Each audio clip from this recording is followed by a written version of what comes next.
सबको जय श्री राम जी की। करवा चौथ का कहानियों में गणेश जी का कहानी सुने हम, और करवा माता का, चौथ माता का कहानी सुनी।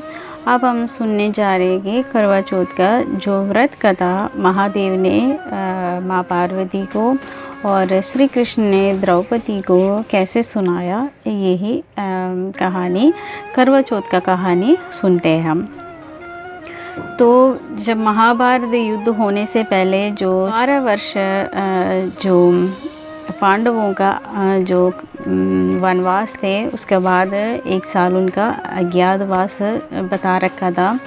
तो उसी समय जो उसके बाद जब ये लोग सामने प्रकट हो जाएगा, उसके बाद महाभारत युद्ध होना था। तो उससे पहले सब अपना अपना अस्त्र शस्त्रों के लिए जो सज्जित सुसज्जित होने के लिए, पूरा प्रभावित ज़्यादा शक्तिशाली होने के लिए भीम ने भी, अर्जुन ने भी, सब ने अपने अपना शक्ति का जो संचय कर रहे थे। तो अर्जुन ने पशुपतास्त्र के लिए महादेव का तपस्या कर रहे थे। तो उस तपस्या के लिए अर्जुन गया हुआ था इंद्रनीलगिरी पर्वत पर। तो यहाँ पे द्रौपदी चिंताकुल हो जाती है, बहुत समय हो गया पर्वत पर जा रहे तपस्या करने के लिए। तो यहाँ पे शत्रु भी ज़्यादा हो रखा है इनको। तो अर्जुन को काफ़ी समय से वापस नहीं आया। अर्जुन को कोई दिक्कत नहीं होगी, हो अगर कुछ हो गया तो क्या करेंगे, इस तरह चिंता करते रहे। तो ये देखे भगवान श्री कृष्ण द्रौपदी से पूछते हैं कि सखी, आप कौन सी चिंता में डूब गई हो। तो द्रौपदी कहते हैं, ये मधुसूदन, मुझे समझ ही नहीं आ रहा है। स्वामी जो अर्जुन इंद्रनीलगिरी पर्वत पर तपस्या के लिए गया, काफ़ी समय हो गया, अभी तक वापस नहीं आया। उनका तपस्या भी बिना विघ्न से पूर्ण हो और उनको भी कोई विपत्ति ना हो, ऐसे कोई व्रत हो तो मुझे बतलाइए, ऐसे कहते हैं। तो भगवान श्री कृष्ण मुस्कुराते कहते हैं कि ठीक है सखी, मैं तुम्हें ऐसे एक व्रत के बारे में बताता हूँ। वो सबसे पहले महादेव माँ पार्वती को सुनाया था, तो मैं वही कहानी तुम्हें सुनाता हूँ। तो भगवान फिर कहानी सुनाने लगे जैसे ही महादेव ने माँ पार्वती को सुनाया था। तो एक दिन माँ पार्वती महादेव से पूछते हैं कि हे नाथ, आप जो पति के लिए जो सुहागन श्री रखते हैं कोई जो व्रत, ऐसे कोई व्रत के बारे में मुझे सुनाइए। तो महादेव कहते हैं कि ये तो तुमने खुद किया है, तो अब किस लिए पूछ रहे हैं। तो बोला, पिछले जन्म में तुमने खुद इस व्रत का प्रथा शुरू किया था। तो माता पूछते हैं कि ये मृत्यु लोक पर सबसे पहले किसने किया था, ये है मेरा पूछने का तात्पर्य। तो माता का पूछने का तात्पर्य है कि माता सब कुछ जानते हैं, फिर भी महादेव को मुँह से सुनने के लिए यहाँ पूछ रहे हैं। तो महादेव कहते हैं कि माता पूछ रहे हैं, स्वामी बताने का कृपा करो। तो महादेव कहते हैं कि ठीक है, मैं बतलाता हूँ, तुम सुनो। तो महादेव कहते हैं कि मृत्युलोक में ऐसी एक नगरी है, तो पूरा स्वर्ग से भी सुंदर, सत्पुरुषों का नगरी, और स्त्रियाँ भी, स्त्रियों में रत्न थे वहाँ पे सारे। तो ऐसे नगरी में सारे दीवारें भी उनका, उसी नगरी में सोना चांदी से सुसज्जित एक स्वर्ग से भी सुंदर एक नगरी। तो उस नगरी का नाम चक्रप्रस्थ है। तो वहाँ पर वेद शर्मा नाम का एक ब्राह्मण रहते थे। उनका धर्म पत्नी का नाम लीलावती है। उनको वीर 7 पुत्र थे। तो वीर पुत्र 7, उन 7 पुत्रों के बीच जो सबसे छोटी, उनके नीचे सबसे छोटी एक बहनें थे, तो उसका नाम वीरमती थी। तो जब 7 भाइयों का जो छोटी बहन है तो लाडली तो है, माँ बाप का एक ही पुत्री है तो लाडली तो ही। तो एक समय ऐसे हुआ कि जब माता पिता ने देखा है कि वीरमती विवाह करने लायक हो गया तो वेद शर्मा ने उसके लिए उचित वर ढूंढने लगा। तो उचित वर उसको मिला, उसका भी नाम शंकर है। तो वीरमती का विवाह हुआ शंकर के साथ। शंकर के साथ विवाह हो गए, वीरमती अपना ससुराल चले गए। तो यहाँ पे सातों भाई अपना बहन के बिना रोटी भी नहीं खाते थे, खाना भोजन नहीं करते थे वो लोग। तो सब परेशान हो गया यहाँ पे, क्योंकि बहन से अत्यधिक प्यार करते थे। तो जो सबसे पहला जो भी हमारा व्रत आते हैं शादी के बाद, सबसे पहले जो व्रत आते हैं वो अपना मायके में ही करने का प्रथा है। तो ये धर्म, सनातन धर्म का नियम है। ये सबसे पहला जो व्रत अपना मायके में करना, और सबसे पहला जो बच्चा होते हैं वो भी अपना मायके में ही होना है। इसलिए सीता मैया को भी लेने जनक जो राजर्षि वहाँ पहुँच गया था, उससे पहले सीता मैया को दोबारा वनवास हुआ था। ऋषि वाल्मीकि का वहाँ जाके ही उन्होंने अपना प्रसव किया था, इसलिए जंगल में ही प्रसव किया था। तो मायके में जाने का प्रथा होती है पहला प्रसव में भी। तो यहाँ पहले व्रत में भी मायके में जाना, ये सनातन धर्म का ही नियम है। तो ये साउथ साइड में तो ऐसे ही करते हैं, पूरा विधि विधान से ही सारे कुछ करते हैं। तो यहाँ पे सबसे पहला जो करवा चौथ का व्रत आ गया वीरमती का, तो वो अपना मायके आ गया। तो बहना कभी भूखे तो रहे ही नहीं। तो सातों भाई ने देखा है कि ये सुबह से उन्होंने भी अपने जो 7 भाभियाँ थीं तो उनसे पूछ के ये व्रत रखने का सारा सब कुछ पूछ के उनके साथ व्रत रखी है। तो भाइयों ने देखा कि वीरमती का तबीयत बिगड़ता जा रहा है, तो क्योंकि कभी भूखी तो रहे ही नहीं। तो इन्होंने सोचा है कि शाम तक, दोपहर तक तो ये लोग सहन लिया, बहन भूखा है, तो भाई भी नहीं खा रहे। तो भाइयों ने भी भूख लगने शुरू हो गया। तो उन्होंने सोचा हमें भूख लग रही तो हमारा बहन को कितनी अधिक भूख लग रहे होंगे। तो ये भाइयों ने क्या किया, शाम तक जब शाम हो गया, शाम तक इंतज़ार किया। तो कृष्ण पक्ष में तो चांद भी देर से आते हैं। तो भाइयों ने देखा बहना तो बस बेहोश होने शुरू हो गया यहाँ पे, तो क्योंकि पूरी तरह निर्जल रखना होती है व्रत। तो आजकल तो नहीं रखते हैं, अपना तबीयत के हिसाब से ही फल फ्रूट तो कोई कोई खा लेती है और चाय वगैरह कोई कोई पी लेते हैं, क्योंकि व्रत रह के हम प्राण भी नहीं निकाल सकते तो भी हमें दोष लगते हैं। तो ये ब्रह्मवैवर्त पुराण में कहते हैं कि महादेव ने कहा है कि व्रत के साथ हम अपने प्राण भी नहीं छोड़ सकते, इसलिए हल्का फुल्का कुछ चाय पानी, कुछ पानी तो नहीं लेते हैं, फिर भी अगर ज़्यादा ज़रूरत हो तो ले सकते हैं। तो व्रत के साथ हमने प्राण नहीं छोड़ना होते हैं।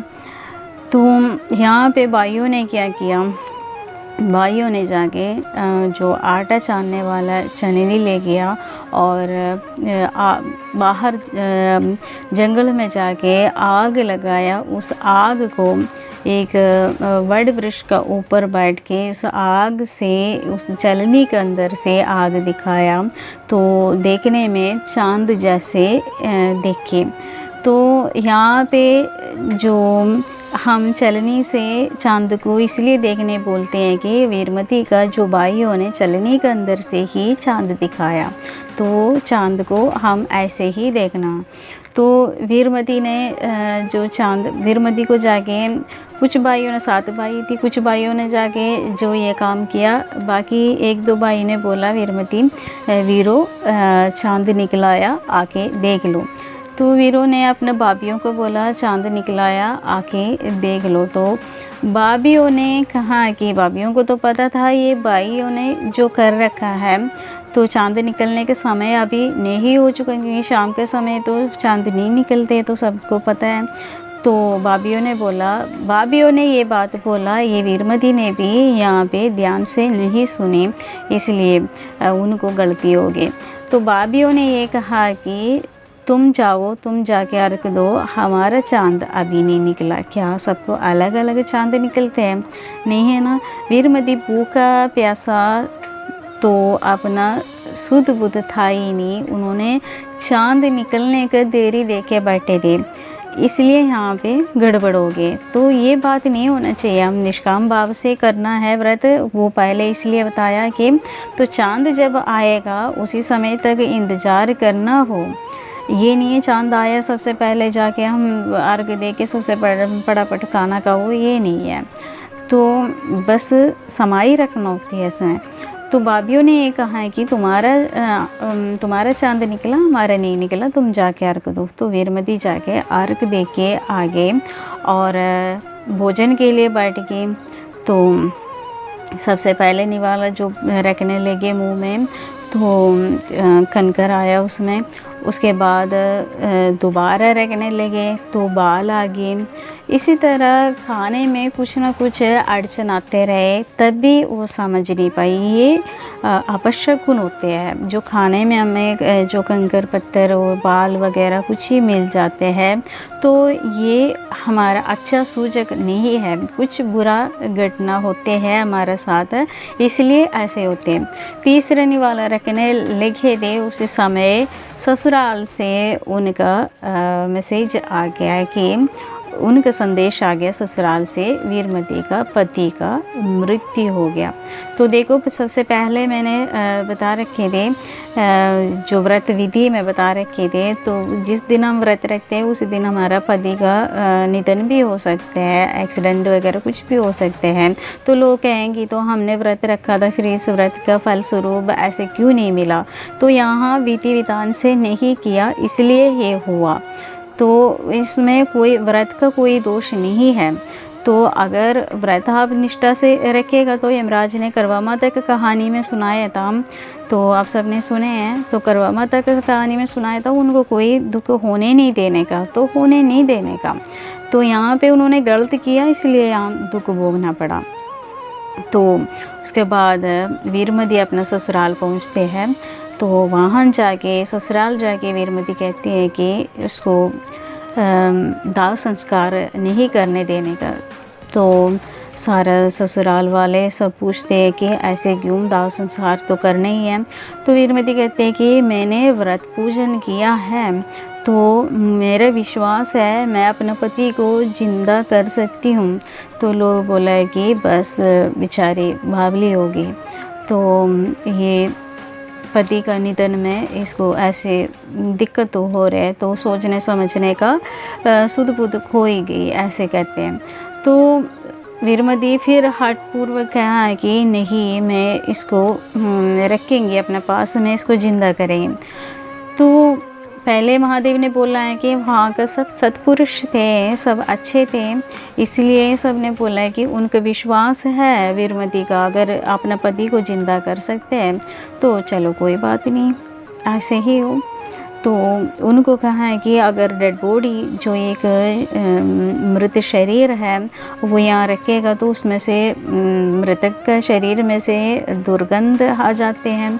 तो उन्होंने कहा, वीरमती ने कहा है कि मुझे बाहर जो इस नगरी से बाहर एक कुटिया बना के दे दो, मैं वहाँ पे इनको लेके रहूँगी और मैं वहाँ बैठ के उनके लिए प्रार्थना करेंगी, ऐसे कहते हैं। तो वीरमती का आग्रह प्रकार उनको उस नगरी से बाहर एक कुटिया बना के दिया, वहाँ अपने पति को रख के वीरमती पति के लिए प्रार्थना करने लगे और हर चतुर्थी पे वो व्रत रखने लगे। लेकिन यहाँ पे पति तो वापस नहीं मिले। तो एक दिन वीरमती का प्रार्थना से चौथ माता तो देख रहे थे, तो उन्होंने क्या किया कि उसको सपने में आके कहा है कि करवा चौथ का व्रत दोबारा से करो, तो हो सका है कि तुम्हारा पति जिंदा हो जाएगा। तो वीरमती को ये बात जो सपने में लगी आगे, तो वीरमती ने सोचा है कि मैं इस व्रत को ऐसे ही रखूँगी, पूरा विधि विधान से रखेंगे। तो यहाँ पे करवा चौथ वाला दिन जब व्रत आ गया तो पूरा साल हो गया। यहाँ पे पूरे साल जो इसके पति का मृत्यु भी तब हुआ कि वो जो जंगल से जा रहा था तो एक पेड़ में, पूरा कांटे वाला पेड़ थे वो, तो उसके ऊपर गिर गया था, तो पूरा कांटे चुप गए थे उनको ऊपर, तो ऐसे ही मृत्यु हुआ था। तो ऐसे ही 1 साल तक ये मृतदेह उसके पास वीरमती के पास रखा हुआ है। वीरमती को एक दासी भी दे रखा था उनका ससुराल से, तो दासी उनका सहायता कर रहे थे। तो ये वीरमती एक एक कांटा निकालते रहते थे उनका शरीर से और प्रेयर करते रहते। उसके बाद जब करवा चौथ आ गया तो ये पूजन करने के लिए मंदिर में चली गई। तो उसी दिन करवा चौथ पे चौथ माता इंद्राणी स्वर्ग से सारा अप्सराएँ बोलते हैं कि मृतलोक में करवा चौथ का व्रत चल रहा है, हम भी जाते हैं वहाँ देखते हैं। बोला किस तरह स्त्रियाँ व्रत करते हैं, बहुत अच्छा लगता है, हम भी जाते हैं। सब स्त्रियाँ सब अपने अपने वेश एक इंसान के रूप में स्त्री बनकर, जो अप्सराएँ जो माता है सब आगे नीचे, तो इस मंदिर में आगे सब व्रत पूजन करने लगे। बैठ के आपस में तालियां बदलते हैं, जो व्रत विधि में बताया था तालियां बदलना है, जो करवा लो इस तरह जो ताली बदलते हैं। तो इस वीरमती का ताली कोई भी नहीं लिया, क्योंकि ये सबने पता है विधवा स्त्री है, विधवा स्त्री इस व्रत को नहीं रखते हैं, तो विधवा स्त्री का हाथ से कुछ नहीं लेना होते हैं, तो सुहागन स्त्री कौन से लेंगे, तो कोई भी नहीं लिया। तो चौथ माता को भी कहा दिया कि करवा लो। तो उन्होंने कहा है कि आप पूरे विधि विधान से इस व्रत को रखे हो। तो उन्होंने बोला है कि हाँ, मैं पूरे विधि विधान से इस व्रत का रखी है। तो उन्होंने इंद्राणी ने उससे जो वो ताली, करवा का ताली उन्होंने ले लिया।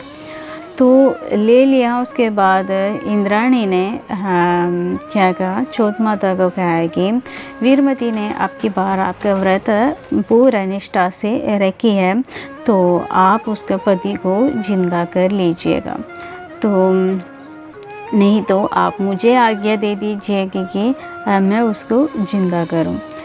तो चौथ माता ने बोला कि इंद्राणी से इसको कहो ये व्रत आप पूरा नहीं हुआ, जब चांद को अर्घ्य देंगे, सारे काम पूरा निष्ठा से करो, तो हम ज़रूर तुम्हारे घर पहुंच जाएंगे। तो वीरमती ने इस माता का कहने से पूरे विधि विधान से, जब तक ताली बदले, तो शाम के समय हम जो कथा सुनते हैं उसी समय ताली बदलते हैं, उसके बाद भी जो व्रत पूरा नहीं हुआ इसलिए चौथ माता ने ऐसे कहा। तो चांद को अर्घ्य देने के बाद ही भोजन वगैरह खाना होते हैं। तो उसके बाद माता ने ये समझाया, इंद्राणी ने ये समझाया उनको, बोला ये सारे काम करो आप, तो हम ज़रूर आपके घर पहुंचेंगे। तो यहाँ पे वीरमती ने क्या किया कि उस मंदिर में बैठ के ही सारे काम किया। तो यहाँ पे उसके घर, जो उसका पति है, उसके पति के पास दासी बैठी हुई है।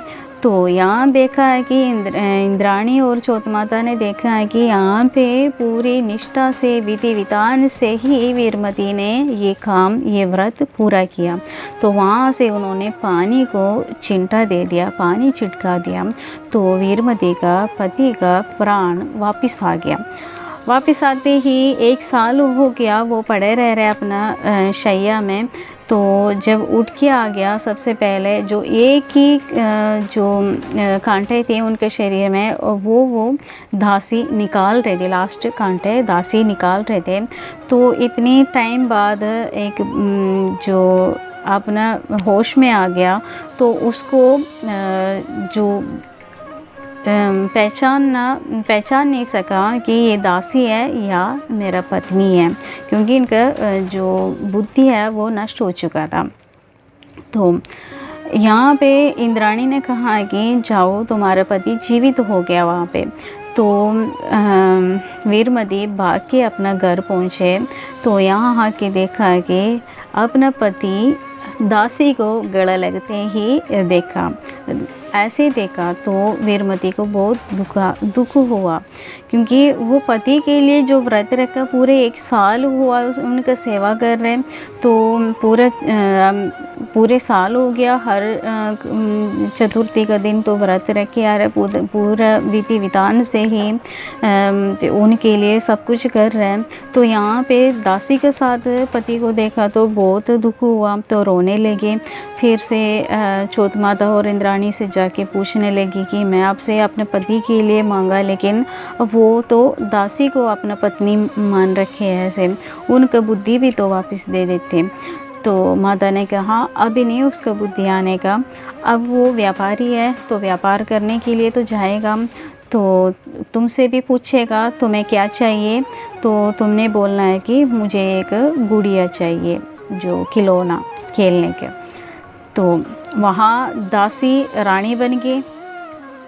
तो इतने पहले तो दासी थी, तो इतने जल्दी इतने बड़ा पदवी मिल गया, एक व्यापारी का पत्नी बनने का।